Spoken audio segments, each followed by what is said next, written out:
Golpe masivo a los Chapitos.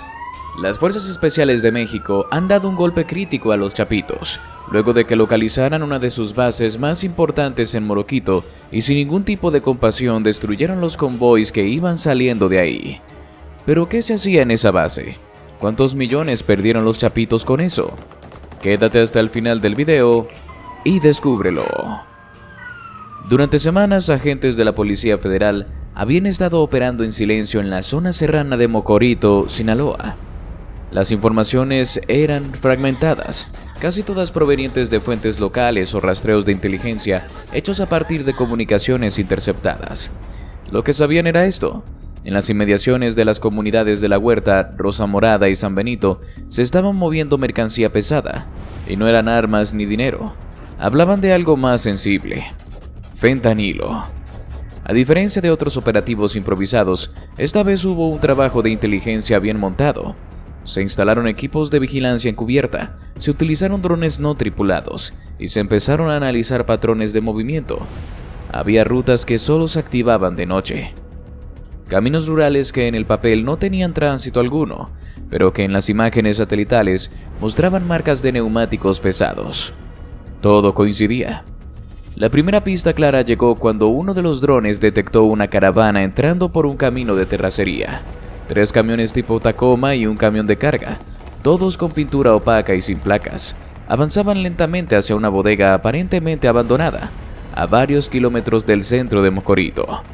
Las imágenes térmicas confirmaron la presencia de al menos 12 hombres armados, y en la caja del camión silueta de bultos rectangulares sellados. La decisión se tomó al amanecer del martes. No era un operativo para detener a sicarios comunes. Lo que estaba en juego era una base logística de los Chapitos en pleno funcionamiento, probablemente una de las tantas que servían como punto de acopio de fentanilo antes de su transporte hacia Sonora o Durango, y de ahí al norte. El despliegue se hizo con sigilo. Elementos federales llegaron en vehículos camuflados sin luces ni sirenas. Se ubicaron en los alrededores de la bodega en puntos clave. Se bloqueó la salida natural hacia Badiraguato. 2 helicópteros Black Hawk asignados en apoyo desde una base militar cercana sobrevolaban la zona en círculos amplios. Todo debía hacerse con cuidado. El objetivo no era solo asegurar la mercancía, sino capturar a los operadores. A las 22:43 horas la situación cambió. El convoy regresaba. Esta vez venían más vehículos, por lo menos 6. Las camionetas se detuvieron justo frente a la bodega y comenzaron a descargar. Lo que llevaban eran grandes contenedores blancos cubiertos por lonas.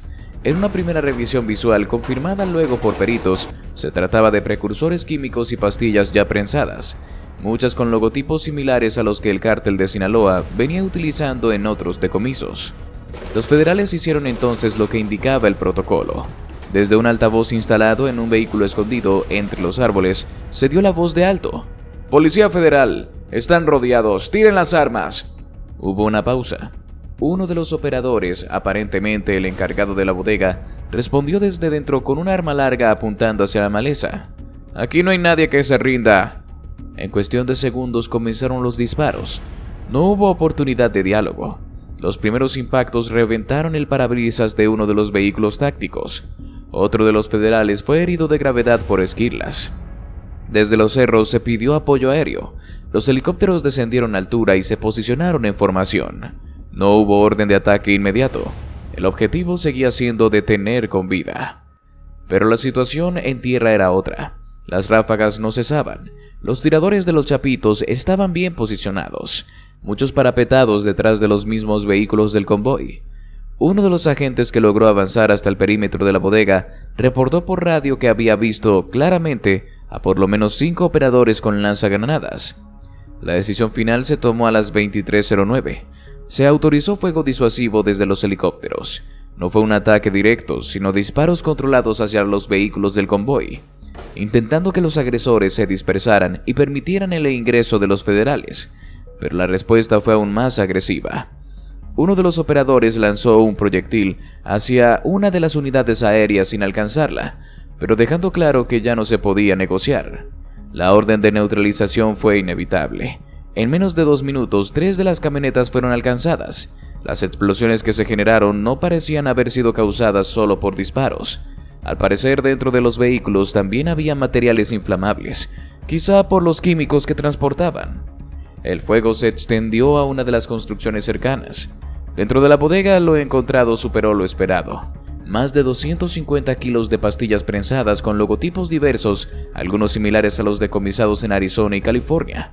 Había también varios tambores con ácido atranílico, acetona, cloruro de bencilo y otras sustancias utilizadas para la producción de fentanilo. Según un informe preliminar de inteligencia, el cargamento equivalía a más de 20 millones de dosis potenciales. También había documentos, teléfonos celulares, radios de frecuencia restringida y una libreta con anotaciones en clave. Entre las anotaciones apareció el nombre Coyote, ligado en otras investigaciones a una red de lavado de dinero en Culiacán. Se cree que él era el encargado de coordinar la logística financiera del grupo que operaba en esa zona. No fue capturado esa noche. El operativo concluyó oficialmente a las 3:15 de la madrugada. Las fuerzas federales permanecieron en la zona hasta que llegó personal de la fiscalía para asegurar la evidencia.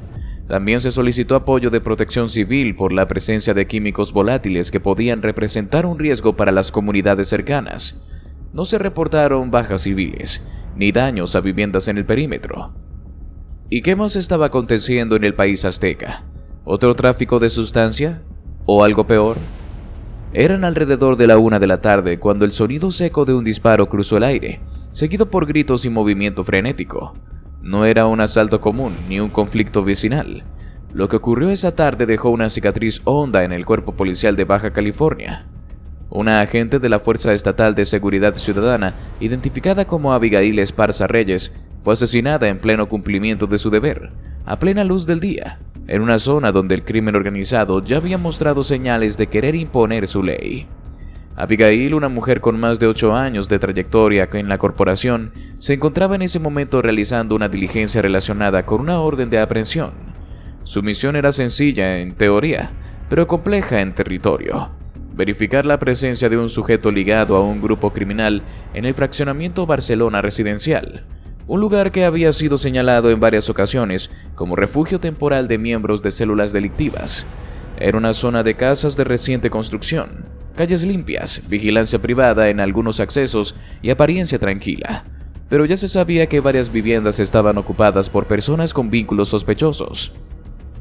Ella llegó en un vehículo oficial sin distintivos, acompañada por un agente de apoyo. Lo que no sabía Abigail era que alguien la estaba esperando, no por sorpresa, sino por cálculo. No era casualidad que justo cuando se acercó al número marcado como punto de verificación, un hombre armado, que ya estaba posicionado desde la ventana del segundo piso de la casa objetivo, abriera fuego con precisión. El disparo impactó en el abdomen, por debajo del chaleco antibalas, dejándola gravemente herida en el acto. Su compañero reaccionó instintivamente, respondió al fuego y pidió refuerzos por radio, mientras la ayudaba a cubrirse detrás de un muro, pero Abigail ya estaba en condición crítica. Los primeros en llegar fueron compañeros de la propia FSC. Luego, en rápida coordinación, se sumaron elementos municipales y del ejército. A su arribo se encontraron con una escena ya desbordada. El agresor no solo no había huido, sino que se había trincherado dentro de la casa. Colocó barricadas improvisadas en puertas y ventanas, y se negó a rendirse. Desde dentro seguía disparando cada vez que detectaba movimiento afuera. No gritaba, no exigía nada. Simplemente resistía, como si supiera que no tenía intención de salir con vida. Mientras tanto, Abigail era trasladada de urgencia al hospital más cercano. Aunque los médicos hicieron todo lo posible por estabilizarla, las lesiones eran demasiado severas. Pocos minutos después de su ingreso, se confirmó su fallecimiento. La noticia recorrió la cadena de mando como una descarga eléctrica. Para sus compañeros no era solo una baja más en el registro oficial, era una amiga. Una mujer joven, madre de 2 hijos, dedicada, que había pedido esa asignación ese mismo día. Decía que quería cerrar el expediente cuanto antes. Nadie imaginó que sería su última operación. En paralelo, el cerco se intensificaba alrededor de la casa en Barcelona Residencial. Unidades tácticas comenzaron a llegar y se estableció un perímetro amplio. Se evacuaron las casas aledañas. Algunos vecinos salieron por su cuenta, otros fueron asistidos por las autoridades. El aire estaba cargado de tensión. Desde la distancia se escuchaban esporádicos disparos. El agresor seguía respondiendo y aunque no parecía tener refuerzos, su nivel de resistencia indicaba entrenamiento o al menos conocimiento de cómo sostener un encierro prolongado. Las versiones comenzaron a circular. Algunos decían que el hombre formaba parte de un brazo armado del cártel de Sinaloa. Otros aseguraban que trabajaba para un grupo local independiente. Incluso se mencionó que podría ser un exmilitar que había desertado y se había unido a la delincuencia organizada. Nada se confirmaba. Lo único cierto era que había matado a una agente estatal y ahora estaba atrincherado, armado, resistiendo una operación que ya involucraba helicópteros, drones y decenas de elementos tácticos. Desde un centro de mando improvisado, se tomaban decisiones con cautela. El uso de fuerza letal no era una opción descartada, pero la prioridad era capturarlo con vida. No solo por razones legales, sino porque existía la posibilidad de que tuviera información clave. Sin embargo, el tiempo jugaba en contra. Pasaban horas, y el agresor no mostraba intención alguna de negociar. Al caer la noche, la escena se mantenía tensa. Algunos medios locales ya habían llegado y comenzaban a transmitir en vivo desde las afueras del fraccionamiento. Las redes sociales se inundaron de mensajes, fotos y especulaciones. Había dolor, rabia e incertidumbre. Nadie entendía cómo un hombre podía mantener en jaque a decenas de agentes a unas cuadras de escuelas y centros comerciales. Para muchos era la muestra de un estado rebasado.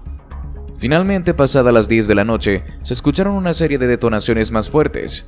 No se trataba de disparos comunes, eran cargas controladas. Las autoridades habían decidido irrumpir. No esperaron más. Con apoyo de una unidad táctica de élite, ingresaron por el patio trasero y por la planta baja de la casa. Se encontraron con una escena devastadora. El agresor había caído en el segundo piso, abatido por los primeros disparos del equipo que irrumpió. La identidad del atacante fue verificada en el lugar. Se trataba de un hombre originario de Sonora, con antecedentes de portación ilegal de armas y vínculos con un grupo delictivo activo en el noreste del país. En su celular, más tarde analizado, se encontraron mensajes de advertencia, ubicaciones de posibles blancos policiales y fotografías de agentes que estaban siendo vigilados. Entre ellas una foto tomada a escondidas de la misma Abigail días antes. El caso fue trasladado de inmediato a la Fiscalía General del Estado, que comenzó una investigación paralela sobre posibles filtraciones. ¿Cómo sabía el agresor que Abigail estaría ahí? ¿Por qué estaba esperándola? ¿Quién le había proporcionado la información? Mientras en el norte del país los titulares apuntaban hacia la tensión por una serie de enfrentamientos entre fuerzas federales y un grupo criminal en Tamaulipas, en otro extremo del territorio, en el corazón de Michoacán, se gestaba una situación igual de alarmante. Aunque en otro tono, grupos de estudiantes radicalizados, presuntamente ligados a la Escuela Normal Rural de Tiripetío, salieron a las calles no con pancartas ni discursos, sino con piedras, palos, bidones de gasolina y una estrategia de violencia que dejó a su paso vehículos quemados, conductores atemorizados y un profundo descontento ciudadano. Todo ocurrió mientras medios nacionales dirigían su atención a los enfrentamientos armados del norte, que mantenían en vilo a poblaciones enteras. En paralelo, los caminos de Morelia y sus alrededores se convertían en una trampa para los civiles que, sin saberlo, terminarían siendo víctimas del caos que se desató. A tempranas horas de la mañana, decenas de jóvenes encapuchados comenzaron a colocarse en puntos clave de la carretera Morelia-Pátzcuaro. Primero, algunos bloqueos con llantas, ramas, piedras. Luego, la situación escaló. Comenzaron a interceptar camiones de reparto, vehículos utilitarios y camionetas de empresas privadas. Exigían a los conductores que descendieran y si estos se negaban, respondían con violencia. Uno de los episodios más impactantes fue captado en video y difundido masivamente en la red social X. En las imágenes se observaba cómo una camioneta blanca de uso comercial es seguida por un grupo de jóvenes que, tras detenerla, intentan abrir las puertas del conductor. El trabajador, evidentemente alterado, realiza maniobras evasivas y logra escapar, mientras los normalistas lanzan piedras contra el vehículo. No se trató de una protesta simbólica. No había discursos, pancartas ni peticiones de audiencia. Lo que mostraba el video era un intento de robo directo, con violencia en plena vía pública. A los pocos minutos, otra escena se volvía viral. Un camión de carga, propiedad de una conocida empresa distribuidora, envuelto en llamas.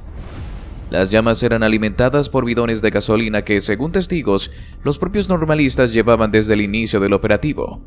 El incendio fue iniciado después de que el chofer se negara a entregar la unidad.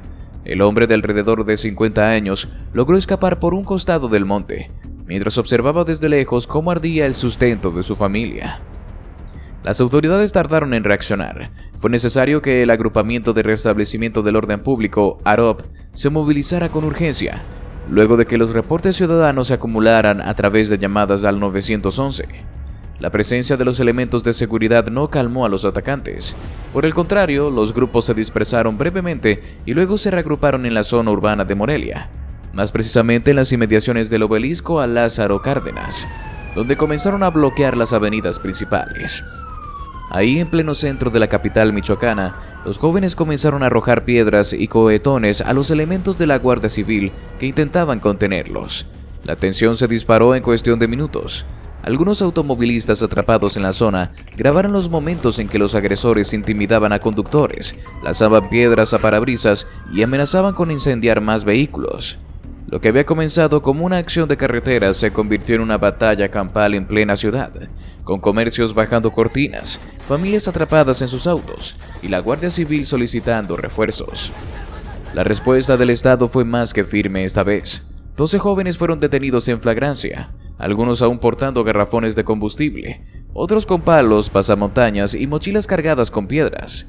En el informe oficial se mencionó que todos los detenidos estaban relacionados con la Escuela Normal de Tiripetío, institución que en años recientes ha estado bajo el foco por presunta infiltración de grupos radicales que mezclan exigencias legítimas con prácticas violentas e ilegales. Esta no era la primera vez que el nombre de esa normal rural aparecía ligado a bloqueos, vandalismo o robo de vehículos, pero esta vez el nivel de violencia dejó una marca distinta. Incendiar una camioneta robada, atacar a civiles, apedrear a trabajadores, detener camiones de productos básicos como Bimbo, Coca-Cola o Sabritas y exigir cuotas a los conductores para permitir el paso ya no parecía una manifestación. Era delincuencia organizada bajo un disfraz estudiantil. La ciudadanía de Morelia lo dejó claro en redes sociales. Las publicaciones pedían acción urgente del gobierno estatal. No pueden ser que sigan haciendo lo que quieren y el gobierno no actúe, escribió una usuaria que grabó desde su ventana cómo jóvenes encapuchados obligaban a un chofer a bajarse de su unidad, mientras uno de ellos con gasolina amenazaba con prender fuego. Otra publicación decía: "Ya no son estudiantes, son extorsionadores. ¿Dónde está el gobernador?".